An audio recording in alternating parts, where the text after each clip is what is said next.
ఆనంద హాల్లో కూర్చొని ఫైల్స్ చూస్తూ ఉండగా వాచ్మెన్ వచ్చి మేడం లెటర్ వచ్చింది అంటూ ఒక లెటర్ని అందించగానే ఆ లెటర్ ఏంటా అని ఓపెన్ చేసి చదువుతూ ఉంటుంది ఆనంద.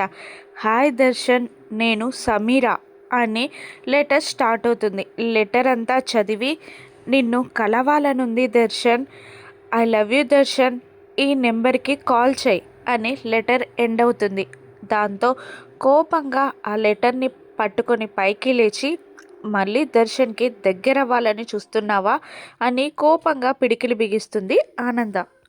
ఆనంద సమీర ఎవరో కనిపెట్టాలి, పట్టుకోవాలి అని పంతంగా ఆఫీస్కి బయలుదేరుతుంది. ఆనందని ఆఫీస్లో చూసిన శరణ్య మీరేంటి ఇలా వచ్చారు అని అడగడంతో లెటర్ గురించిన విషయం అంతా శరణ్యకి చెప్పేస్తుంది ఆనంద.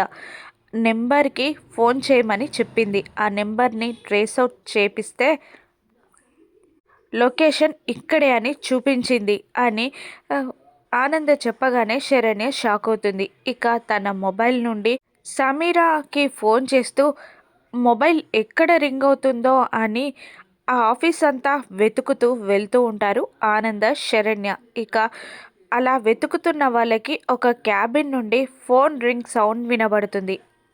ఇక మళ్ళీ ఆ క్యాబిన్లోకి వెనక్కి తిరిగి వస్తారు శరణ్య, ఆనంద. ఆ మొబైల్ని చూసి అదే మొబైల్ నెంబర్ అని కన్ఫర్మ్ చేసుకున్న ఆనందతో ఇది మన ఎంప్లాయ్ సౌమ్య క్యాబిన్ అని శరణ్య చెప్పేస్తుంది. అప్పుడే సౌమ్య ఫైల్ పట్టుకొని అక్కడికి వస్తుంది. సౌమ్యని చూసి కోపంగా ఆ మొబైల్ని చూపిస్తూ ఈ మొబైల్ నీదేనా అని ఆనంద నిలదీస్తూ ఉంటుంది. సౌమ్య కంగారు పడుతూ టెన్షన్ పడుతూ ఆనంద వైపు చూస్తూ ఉంటుంది. శరణ్య కూడా సౌమ్యని అనుమానంగా చూస్తూ ఉంటుంది. ఆనంద మాత్రం కోపంతో ఊగిపోతూ ఉంటుంది. సౌమ్య సమీర ఒక్కరే అని ఆనంద శరణ్య పసిగట్టగలరా, లేదంటే సమీర ఎలా తప్పించుకుంటుందో రానున్న ఎపిసోడ్స్లో చూద్దాం. Thank you for watching.